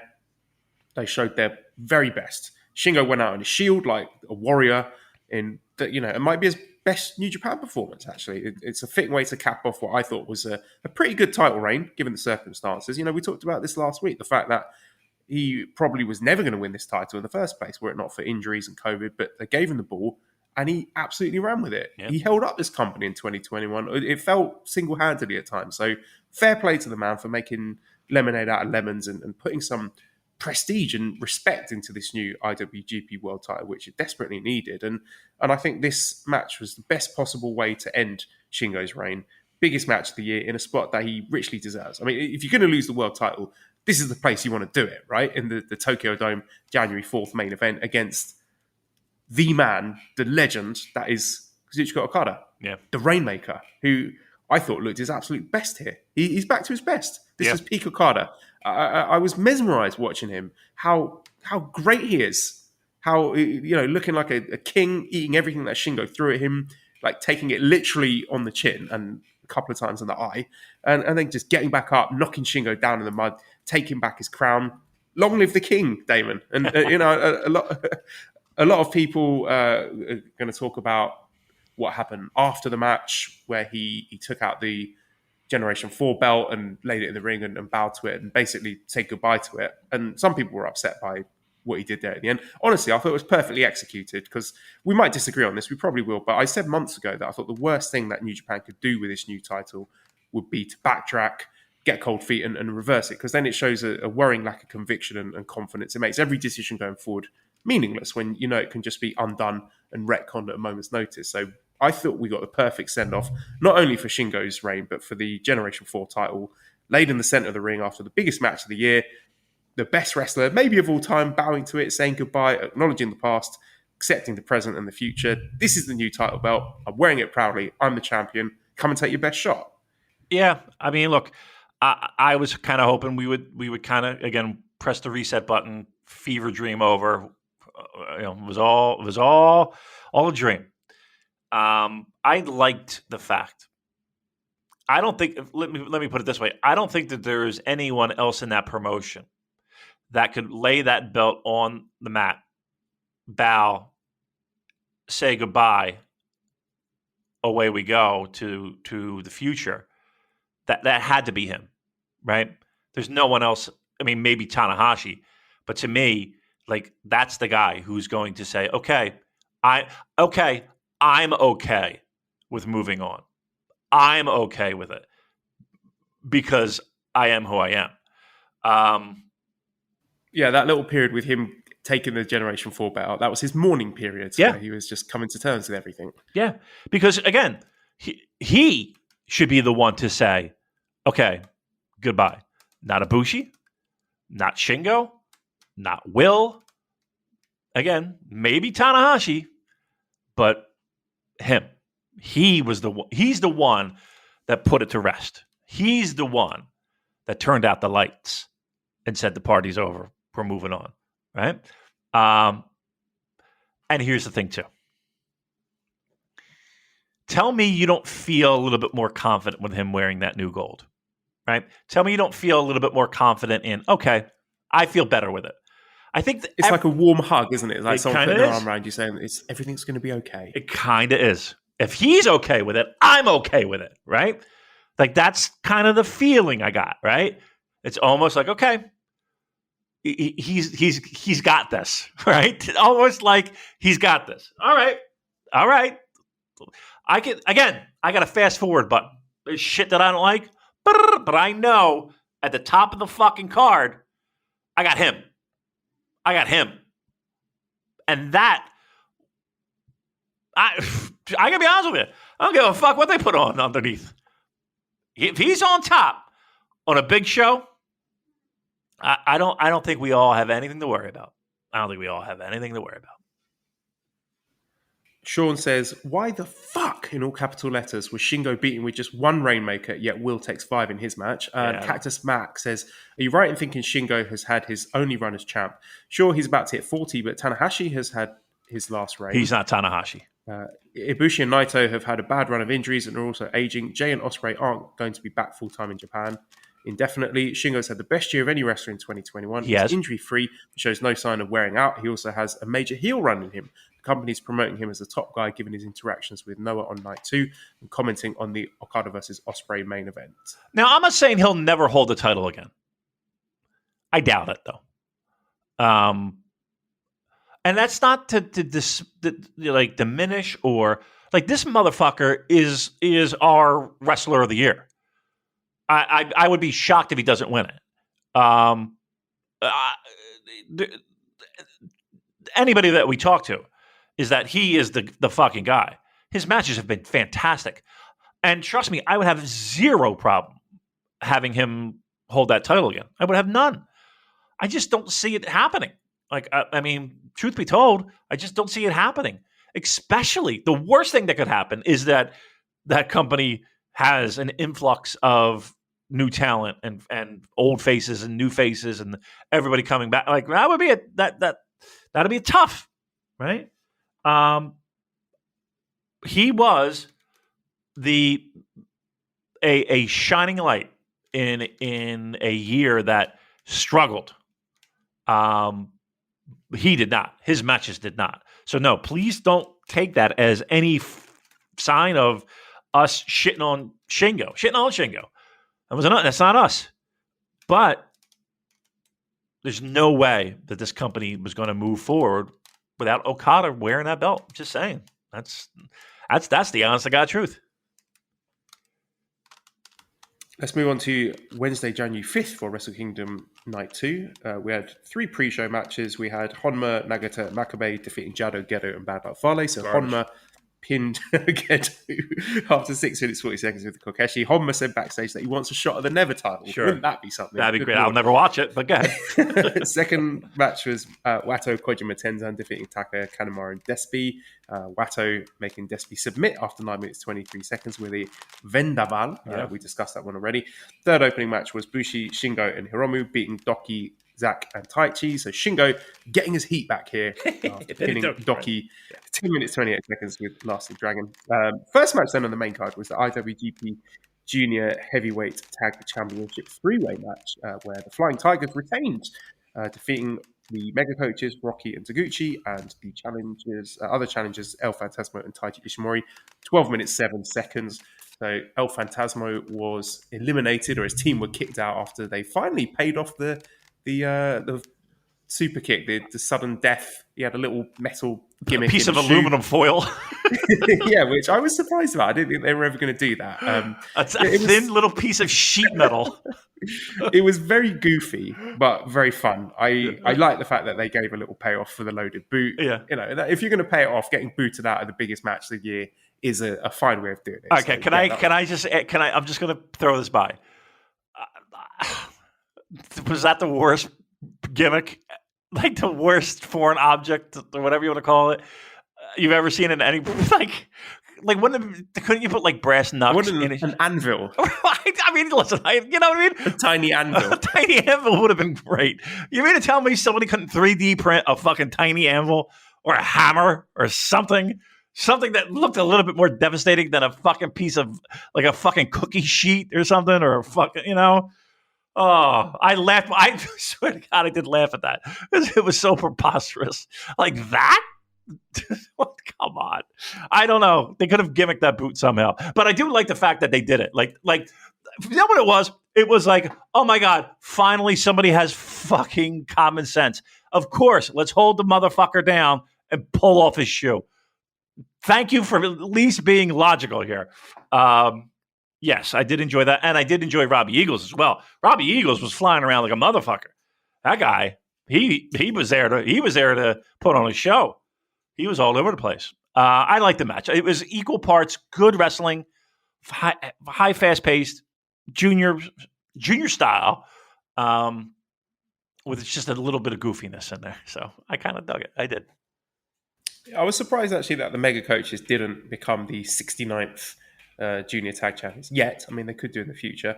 Backstage after the match, Robbie was drinking beer out of El Fantasma's boot, which was impressive and disgusting in equal measures. It looks like there's going to be a rematch against either ELP Ishimori or more likely Mega Coaches. I couldn't quite figure out which direction they're going with, but they will wrestle again, I'm sure. The second match was a Stardom special match where the team of Saya Kamitani and Tam Nakano defeated Starlight Kid and Mayu Iwatani after 9 minutes 14 seconds following a Phoenix splash. Really good stuff. Yep. I like this a lot. Very, very high quality wrestling. Is it enough to make me watch Stardom? I mean, I would love to. I just don't have the free time for it. But I thought they definitely acquitted themselves well in a big spot here. Yeah, I thought it was really good. I thought it was one of my favorite matches on the show. What I really enjoy is the fact that if they went all out, it wasn't just they just showed up. Their music, they got in the ring and they did their thing. Like they had all the ringside attendants, the referees, everything. Everything was synchronized to give the spotlight to Stardom in the best possible way. Yeah. You know, we always talk about like, oh, they should put them on the show just to, you know, give them exposure. But in sometimes in my mind, I'm like, that doesn't work. And like nobody's going to be like, oh, I'm going to go check out whatever because I saw them on a New Japan show. I just rarely think that's even feasible, to be honest. And on this case, I think that they did so well, and I think the presentation was done so well. They didn't look Mickey Mouse. They didn't look like a secondary organization. Like they came across as a top tier wrestling promotion that we already knew, but for people who may not have known, I bet they get a nice little bump from it. I mean, nothing, you know, they're not going to, you know, be billionaires after this, but I bet they get a nice little bump from it. And at least people scouting it out, and maybe even like, you know, I don't know, like Jumping Bomb Angel, the podcast, and just, you know, people, hey, give me some other matches to check out. John Carroll's inbox probably is filled to the hilt with requests at this point. So I think that what they set out to accomplish, I think they succeeded tenfold. I'd be very curious to see if it moves the needle because they did everything in their power to make that happen. Third match was the KOPW 2022 four-way match where Minoru Suzuki defeated Chase Owens, Toru Yano, and Seema in 6 minutes, 8 seconds with a Gotch-style pile driver. He pinned Yano at the end there. And there were some shenanigans afterwards with handcuffs. Hot. Lewis said, so much for Suzuki's retirement tour. What kind of matches will Suzuki suggest to defend the KOPW trophy? How long till he uses it to Yano? Look, let's be clear here, Damon. This is his retirement tour.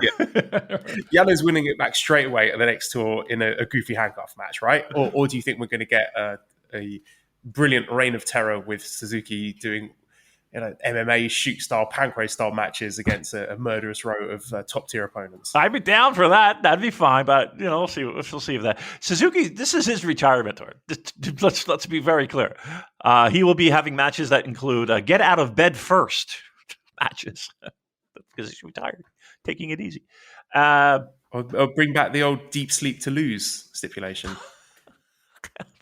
Trust me, half the show I was Deep Slick to lose. Look, is it a different direction? Let me take that back. Is the possibility of a different direction with this KOPW nonsense a possibility now? Yes. Does it feel like it could be 1,000 times more interesting than the comedy bullshit of Yano? That is so like, okay, we get like, I know that there's new people jumping on board all the time with this promotion, right?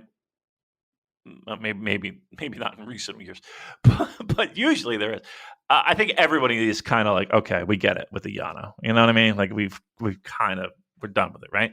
So this gives us this nonsense, this KOPW nonsense, a little bit of fresh air, maybe a little different spin on things. Kind of like when the Never title moved away from being the big beefy, I'm going to hit you as hard as I can kind of style to, a little bit more Will Ospreay, Kota Ibushi, that kind of stuff. I'll give it a shot. You know what I mean? Look, it's not how could it possibly be any worse than what we've been subjected to? And give Suzuki something to do. He'll have fun. He'll have some empty arena baseball matches, I'm sure, with all the lads at DDT, possibly, right? Get that back going. The sky's the limit now. Speaking of KOPW, isn't it amazing that Okada has totally turned his back on this?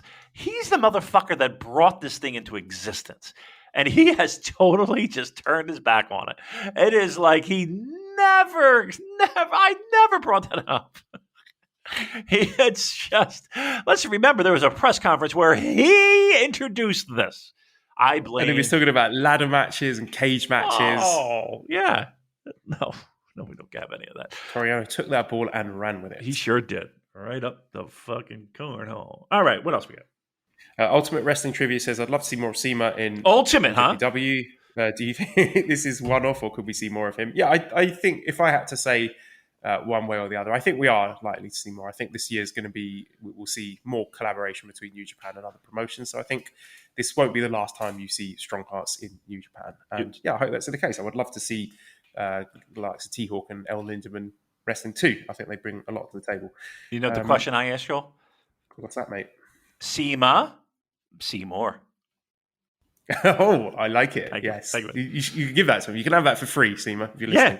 Yeah. The fourth match was the Never Six-Man Tag Championship match with the champions successfully defending House of Torture, Sho, Yujiro, and Evil defeating Yo, Yoshihashi, and Goto. So Sho getting his win back over Yo, 9 minutes, 37 seconds, following probably some shenanigans. I can't remember. Damon, this Chaos and House of Torture are going to wrestle each other again and again and again until the rocks melt and the seas burn. Well, with global warming, Joe. Look, we know what needs to be done, right? They got to fight back. That'll get everybody interested in House of Torture. Fight back, Chaos. Fight back. This is the kind of match where a lot of casual fans are saying, well, it was good up until the shenanigans and the interference. Why am I talking about this match? Okay, fifth match, special singles match. Sanada defeating Great O'Khan 30 minutes, 21 seconds via O'Connor Bridge. This was sloppy Sanada. Slop him up. He is terrible. I don't give a fuck what anybody says. He stinks. Yeah, I thought he was not good here. I thought he kind of ruined this match. Yeah. I don't know. Actually, maybe it was O'Khan's fault. I don't know enough about wrestling to be able to look at a sequence and say who fucked it up. But yeah, this had a few sloppy moments that stopped it from ever really becoming more than fine. And they still and yet still, this guy. I know the ladies love him, and he's so popular, and everybody is so handsome. Blah blah blah blah blah. Boy, I was disappointed with that finish, right? Like, I just wanted O'Khan to win just something, you know? Oh,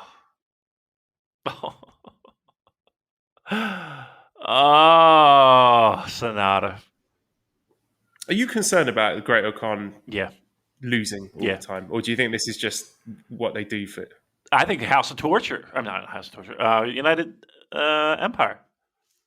We are going to. We've got questions about that actually, Okay. but I mean, at least he's been given singles matches. I think the company are keen on him, so I hope he has a bit more fortune in 2022. We'll see. We'll see.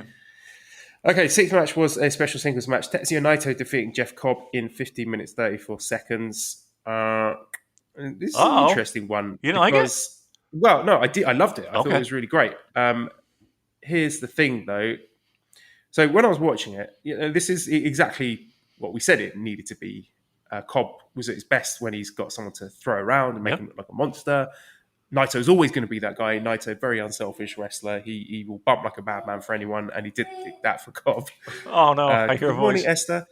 I thought the limb work. Well, the caveat is that I thought the limb work was on point. I thought the selling was great, like really, really good pro wrestling. But then there was a report coming out from Wrestling Observer Radio, who said that Jeff Cobb suffered a knee injury in this match. And he'd been limping after his 6-man tag match, which could be where the injury started, but possibly hurt it worse during his match with Tetsuya Naito. He worked the rest of the match with the injury, including the usual power spots with a blown-out knee. While Naito worked over the knee, which could leave people believing it was a work, the injury is legitimate. Cobb will be getting an MRI on the knee soon. Now, far be it from me to cast aspersions on the veracity of Wrestling Observer Radio. Do you think there's a possibility that they're being worked here? Yeah. I mean, there is a possibility, but I mean, usually with injuries like that, though, I mean, usually the information is pretty legit. Like, I don't know, something like that. Well, I mean, we'll see if he's on the next tour, or if, he's absent. We'll know.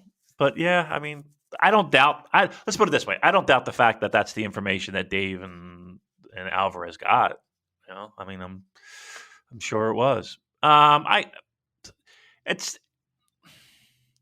Knees are fucked up, man.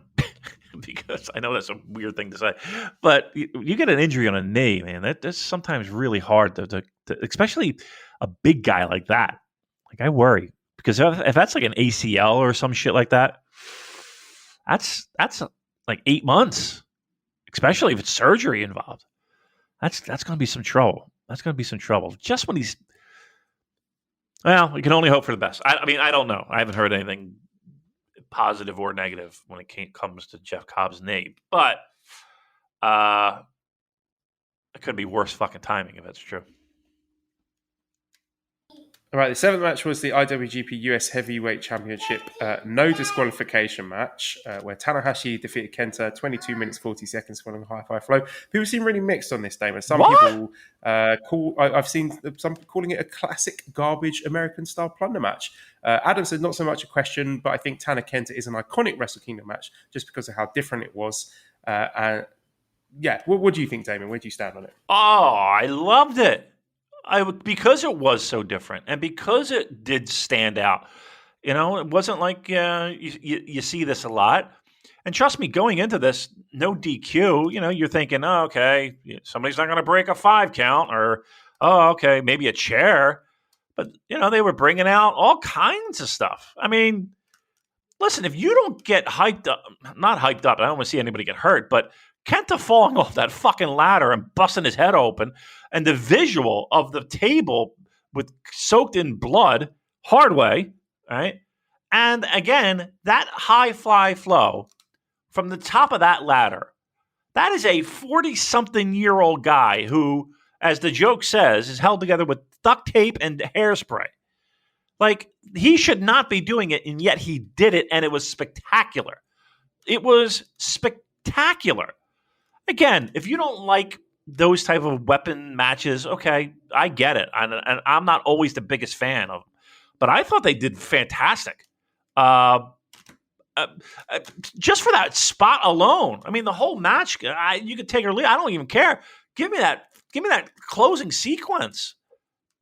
I mean, they brought out a fucking ladder bigger than my house. I think it was massive. Look, those guys didn't have to do what they did. They didn't have to do what they did. And they did it. I tip my cap. I mean, fucking Hiroshi Tanahashi's doing Jeff Hardy spots. Come on, because he knew he had to, because he knew he wanted to make something special. That high five flow was incredible. I'm sorry, that was one of them. You know, there's something about a 20-year-old doing that shit that you can kind of hand wave because you see enough of it. You got a 40-something-year-old guy doing. And here's another thing: a 40-something-year-old guy doing that, it was meant to inflict damage.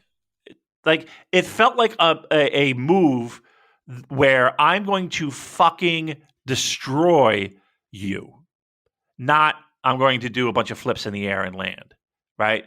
Like the intent was to do fucking damage, and I think it was perfect. I think it was fantastic. I really liked the match a lot. And again, it was a U.S. style weapons brawl. Yes, it was. Yes, those guys outperformed what I even thought that this no DQ would do. I think it's a match that could be summed up in one image at the end with Tana pinning Kenta amidst the wreckage of that table, the blood splattered all over it. It looked like a video nasty. Kenta's face was an absolute mess. I'm never going to forget that one. And it's kind of ridiculous how good Tanahashi is at everything. We thought, I'm not sure if Tanahashi's going to be any good at death matches, but no, he rules at them too. And the whole match had a great sense of escalation. And I thought they needed to end with a big spot like they did, but I wasn't sure whether or not they actually would. And yeah, like you said, what an amazing spot it was. Absolutely terrifying. Even the bit before it where Kenta fell off the ladder and smashed his face on the trash can. So you saw afterwards, actually, Kenta tweeted out some photos of his back. His back got sliced open. So yeah, real nasty stuff, but really good at the same time. Very different. Not the sort of stuff we typically get in New Japan Pro Wrestling. We question here, Rob says, was on my own expecting some Shibata in the US title match given the history between them. Also expecting a beatdown after the tag title match. They seem to be posing forever. I guess without quarantine, that could have been a spot for someone like Aussie Open. I wasn't expecting any interference or any Shibata involvement in this match. I thought they needed to finish the feud by themselves, and they did. And we are likely to be getting Sanada as the next US title challenger. So look forward to that, Damon. Yeah, I mean, Shibata and Tanahashi. Yeah, you could sink your teeth into that. That's a match that like. No, I said Sanada Tanahashi. You didn't say Shibata. You said Sanada. Oh, Sanada, yes. Well, that's disappointing. No one's looking forward to that.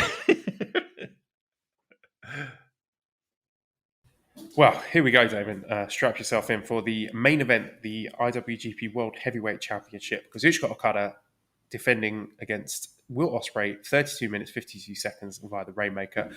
Should actually give a shout out to Okada's promo at the end of night one, where as Will was leaving the ring, he goes, yes, you are fake champ. See you tomorrow. Have a good night. That's an all-timer there. Cola Blue says, how would you describe Will Ospreay, the character? Closest I've got is loud on a stag do weekend, but there's definite undertones of EastEnders villain, football hooligan, and Jay from the In-Betweeners. Yeah, I think it's a mishmash of all of the above. Esther's fired up for this match. She's got some balloons. She loves balloons. They're her favourite thing in the world. I loved the Ospreay entrance. I thought it was amazing with a video with all his quote-unquote title defenses, just all these random singles matches he's had. Carl Fredericks, Scotty Davis, Shota Umino. That was just that sort of really captured the self-aggrandizing nature of this Ospreay character. And Okan and Hinare flanking him, his twat haircut. Yeah. He's just looks like the most obnoxious bellend imaginable to take Chris Charlesworth there. He's hated by nearly everyone without breaking a single rule in the match. I don't want to blur the lines between Will Ospreay the man, Will Ospreay the wrestler. I mean, who knows? Maybe they're the same. But if I'd never logged on to Twitter.com, I'd still absolutely hate Will Ospreay just by the way he conducts himself the second he walks through that curtain.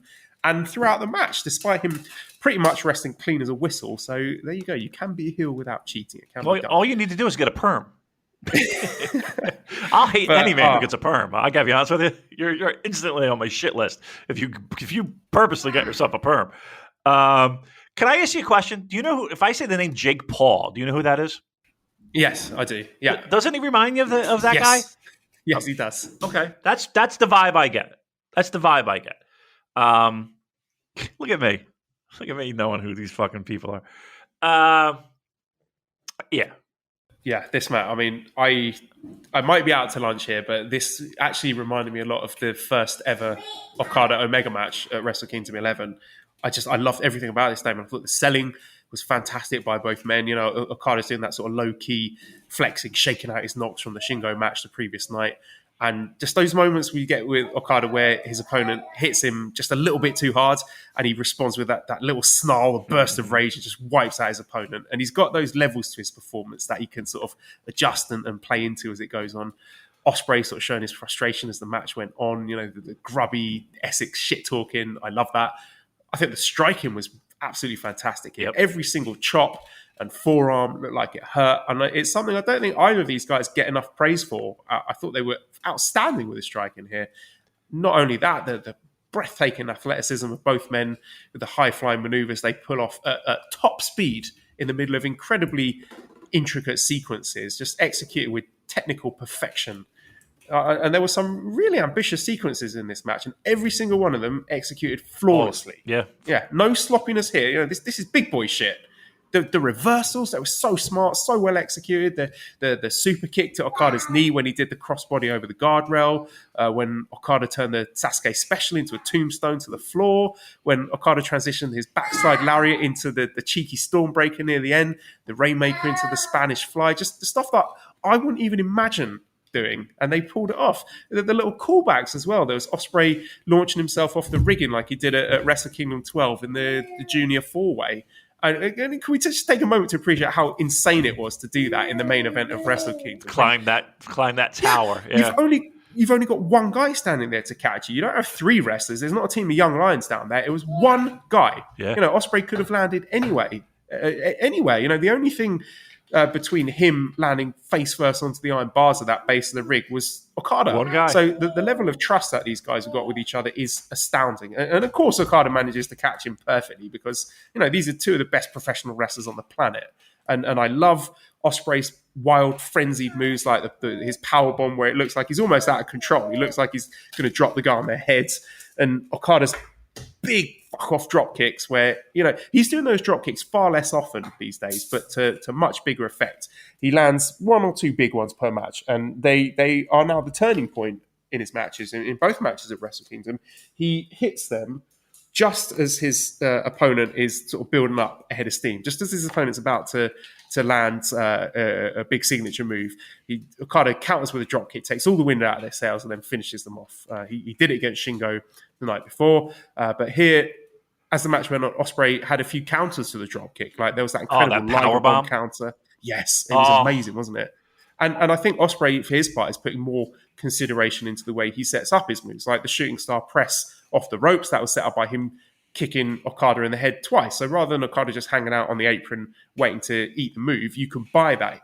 Ospreay's knocked his opponent loopy. They're sort of dangling on that rope, barely conscious. And we had them kicking out of each other's finisher. I mean, this is the perfect time to be kicking out of finishers. This is the time to do it. I mean, arguably the only time you should do it. Okada might be one of the first people to kick out of the hidden blade since Ospreay started using it as a finisher in and of itself. And that pop-up elbow into the hidden blade, that really got me as a near fall. I thought Ospreay had it there. And, you know, say what you will about Money Clip Okada, but he did a tremendous job over the last year and a bit, rehabbing that Rainmaker lariat as a finisher. Yeah. So the audible gasp from the crowd when Ospreay kicked out of it was well earned. And I was surprised as well. And, you know, I normally don't care for the late game forearm exchanges, but they were really laying into each other so hard in the sequence. I actually thought they were legit about to knock each other out. They really sold sort of the animosity between them in this feud. And oh my gosh, the last couple of minutes were just so thick with callbacks and references that just flowed seamlessly. There was the sit-down pin that Okada's used to sneak wins in big matches before. There was the Wrestle Kingdom 10 wrist control spot. There was the bicycle knee that helped Ospreay in the Ibushi title win at Sakura Genesis. There was the headbutt. I don't know if that was supposed to be a callback to the Shibata match. And just as Ospreay's going for the decisive hidden blade, bam, you get the drop kick again. Time to perfection. Sit up tombstone pile driver, Rainmaker, 1, 2, 3. Good night. Damon, this was, for me, a perfect flawless wrestling match. And you know how I know that this is good? The people on our Discord who usually hate Will Ospreay, as is their right, they were grudgingly admiring this one, saying, actually for a Will Ospreay match, this was pretty good. So that's when you know it's a great one. And, for all the crap that New Japan served up this year, let's enjoy these moments where they get it right.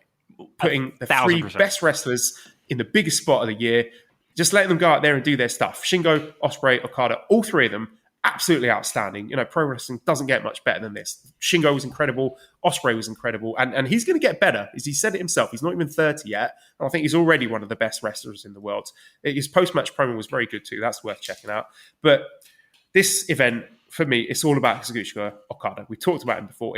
I think it's time to admit that we've taken Okada for granted. We just expect this guy to roll into a big match and churn out match of the year candidates on the regular. And he does it each time. We don't even bat an eye. Every Wrestle Kingdom. So I think this Wrestle Kingdom, if nothing else, is a valuable moment in time to celebrate Okada. Went out there, wrestled for over an hour over these 2 nights and delivered some of the very best professional wrestling I've ever seen in my life. Bravo. Bravo is right. And again, we've struggled with the product the entire year. We've made it well known of what we liked and what we didn't like. But when it comes to this promotion, and these moments, there's none greater. To me, there is none greater. He is, without a doubt, almost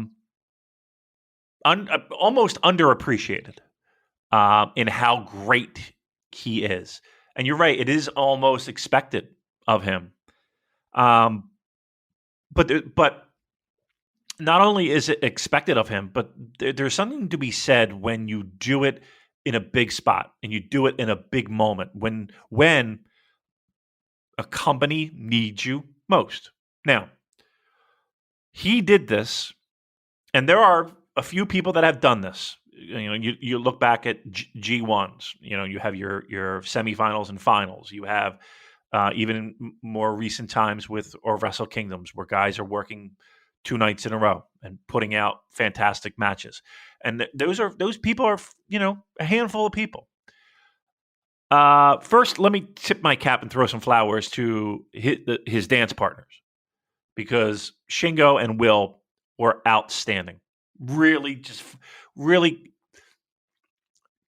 compliment Okada so well. And again, for all the and I'll never tell you not who to root for, and outside the ring, if you have challenges getting behind, I get it. But the fact that even people that actively and passionately do not like Will Ospreay can acknowledge the fact that, hey, that was great pro wrestling right there. That's something. That's saying something. So yeah, dance partners absolutely were fantastic, but there's Hiroshi Tanahashi, Okada. To me, if there were any doubts in anyone's mind, those are 2 guys that for years consistently, when you need somebody in a big spot to deliver, they do. They do. It feels right. It feels good. It doesn't feel comfortable like an old flannel or an old pair of slippers. It feels like a real comfortable pair of shoes that are brand new. How about that? I was thrilled to be a New Japan Pro Wrestling fan when this was all said and done. And I that's probably the highest compliment I can give. Like when I turned off that show, I was like, all right, I'm excited to talk about this. Right, I'm excited this because there are a lot of people that are in this funk with this promotion. This could help turn the tide in my eyes. There's no one better to represent this company. There's no one. He's the MVP. He's the MVP. Again, Shingo is the wrestler of the year. No doubt about it. What a fucking accomplishment from that man. There's a difference. And I think you saw that over the past 2 nights of what Okada brings to the table as opposed to anyone else on that roster.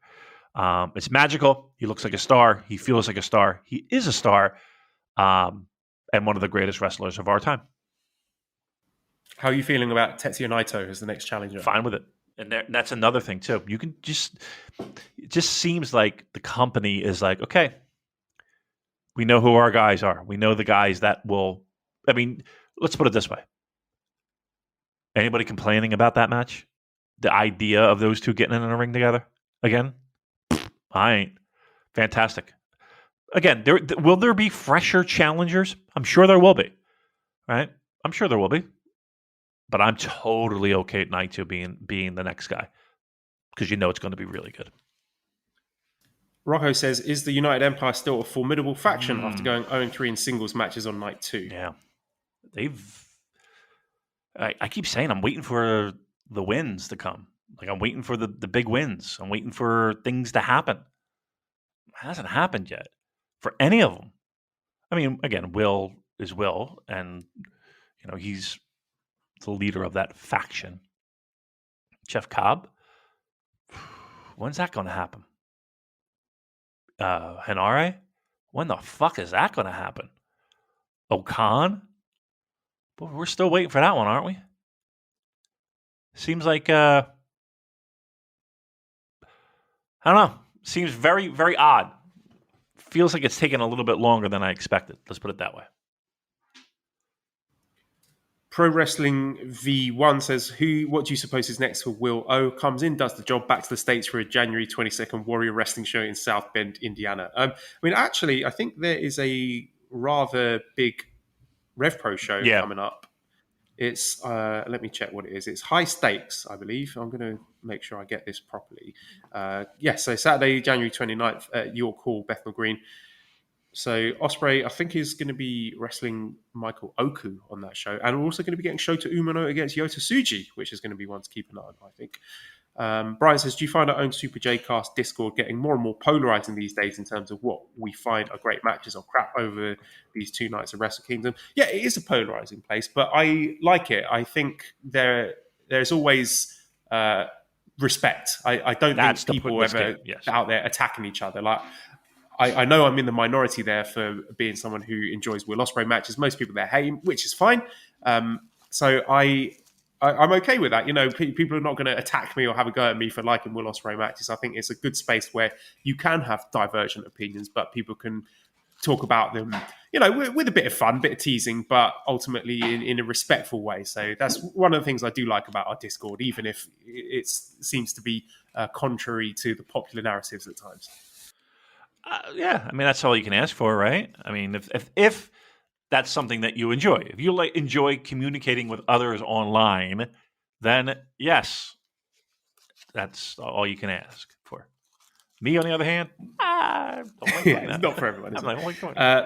Violet Skipping says, was Wrestle Kingdom the biggest indicator yet of New Japan moving away from long matches? Only 1 match outside the main events going over 20. Wrestle Kingdom 12 had 6 matches outside the main that went longer than the 4th longest here, Hiromu Despi. So, yeah, I think this is always going to happen once they got back to having the full-length cards. If you do have, an 8-9 match cards, you're going to get, I think, the pacing a bit better than if you have a 6-match card and everything feels like it's artificially stretched out. So I thought, actually, for all of these matches, I had no complaints about the timing. I don't think any of the matches were too short or any of them outstayed their welcome. Yeah, I'm pretty much in agreement. I mean, look, they want everybody to be on the card, right? It's the biggest show of the year. Everybody wants to be on it. But, I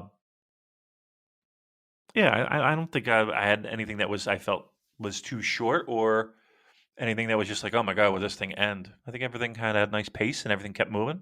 No, I was okay with it.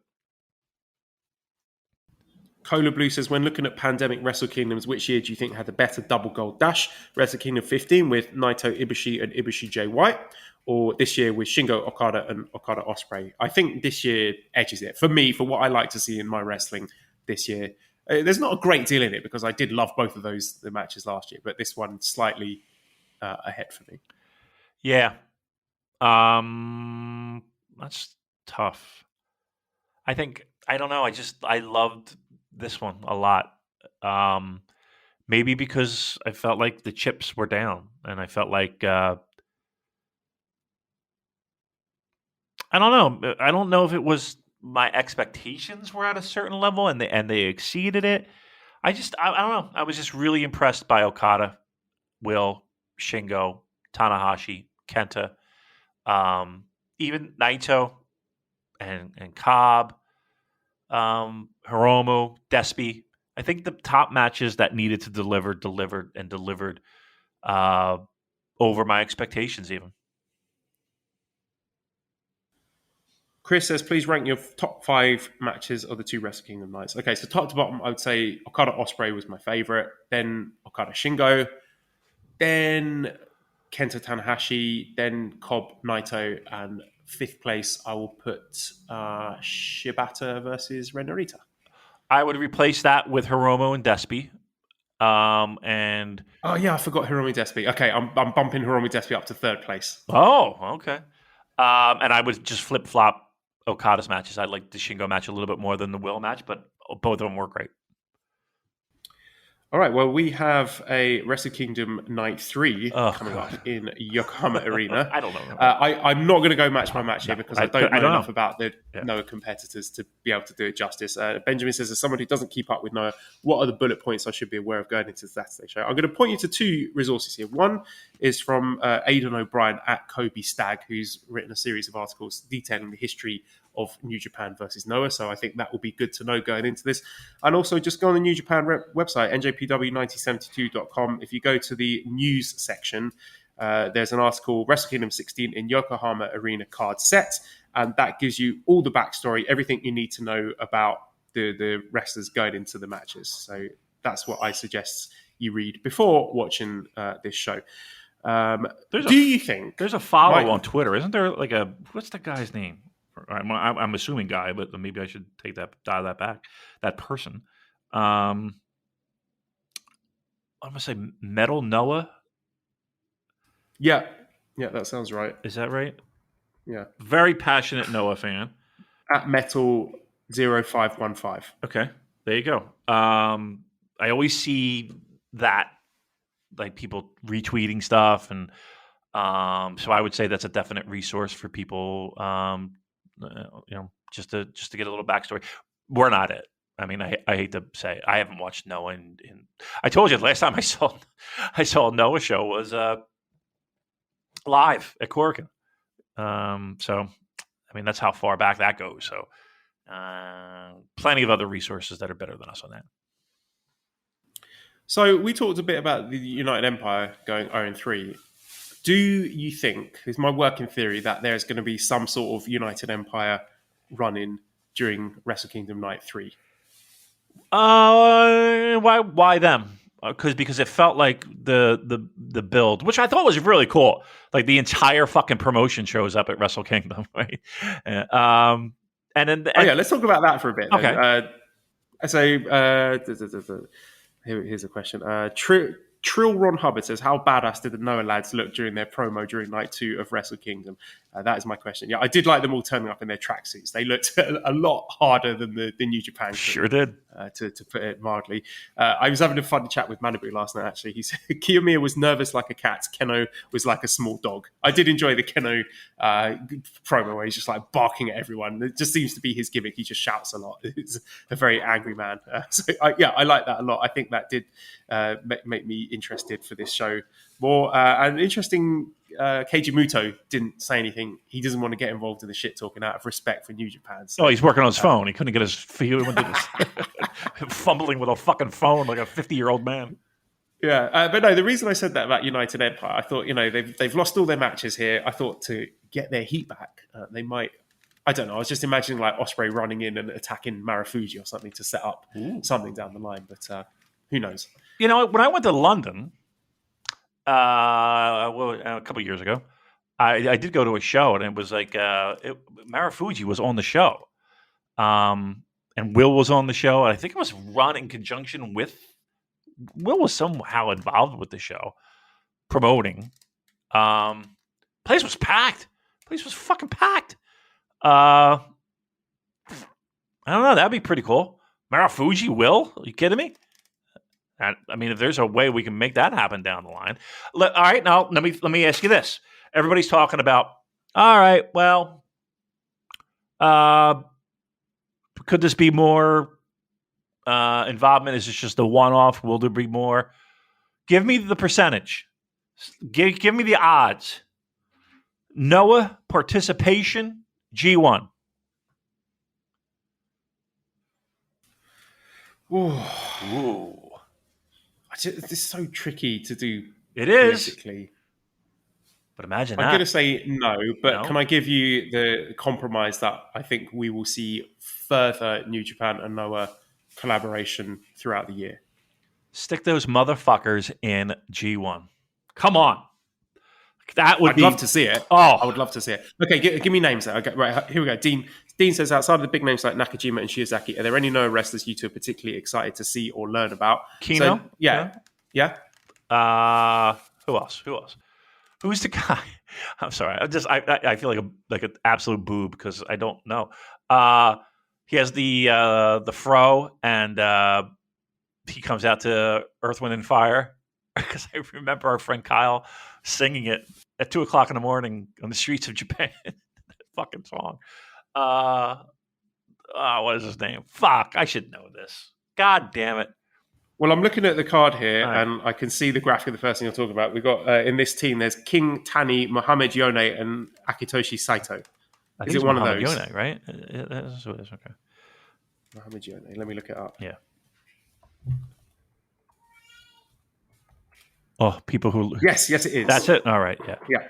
People who watch... Yeah, I'm really looking forward to seeing him. Yeah. Him in the G1. Him and Taguchi. That's what I want.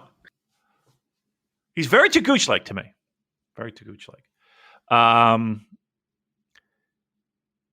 just feel like a boob when I talk about Noah because I don't know what's going on, and I feel like a boob. Thank you. Silence. Well, you mentioned G1. Okay, which names would you like to see in the Grade 1 climax from Pro Wrestling Noah? Again, Marufuji, obviously one. Nakajima, number two. Is it Kino or Keno? Keno. There's three. I don't know anybody else. Who else is there? Give me names. Give me the roster. Go Shiozaki. How could I Kazuhiko forget? Nakajima. Yeah. Kaito Kiyomiya. We want Muto? Should we stick Muto in the No, G1? we Just can't for shits even and giggles? No, I don't want that. I want him against Tenzan. See who, just have him lie down on the mat and see who gets up first. That's all I want. Well, he has new hips, though. He has new hips and knees. So he's probably doing pretty good, right? He's probably doing better than Tenzan.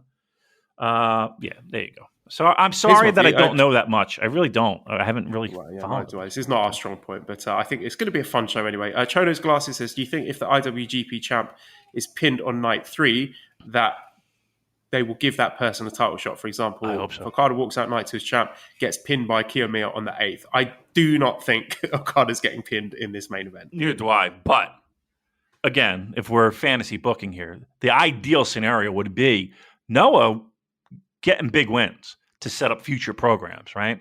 I mean, hey, we're having fucking Despy tap out the fucking Master Wato, right? Let's get a little crazy here. Let's get a little crazy in 2022. Let's have some people lie down, set up some programs. I would have no problem with that. The reality is this is probably just a one-off and tag matches, and away we go, and we'll forget they even happened in about a month. Okay, well, let's move away from that then. Cola Blue says, how is Joel's Shenmue playthrough going? I finally picked up a copy, but so far find it weirdly intimidating. Also, do you use the random weather mode or the accurate 1986 weather mode? I think I used the random one. But yeah, my Shenmue playthrough's going well. I've just got the job at as a forklift truck driver. Again? Which is... That's all you do. Doesn't he do anything else? He has no other skills. Can he be a plumber? So, yeah, no, I always enjoy my festive playthrough. So, yeah, very much so. NBT.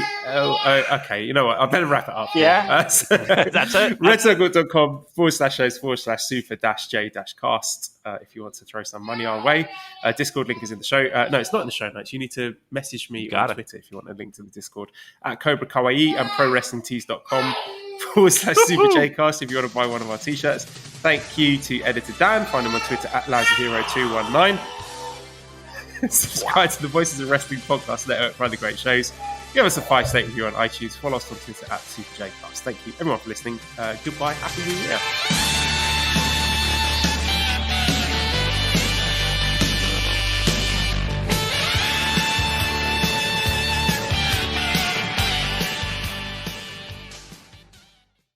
Becoming a magician takes thousands of hours, right, Ashley? Oh, I'm not a magician. I'm a design specialist at the Container Store. But you transform closets and pantries. Well, I turn your most frustrating spaces into ones you love. With a magic wand?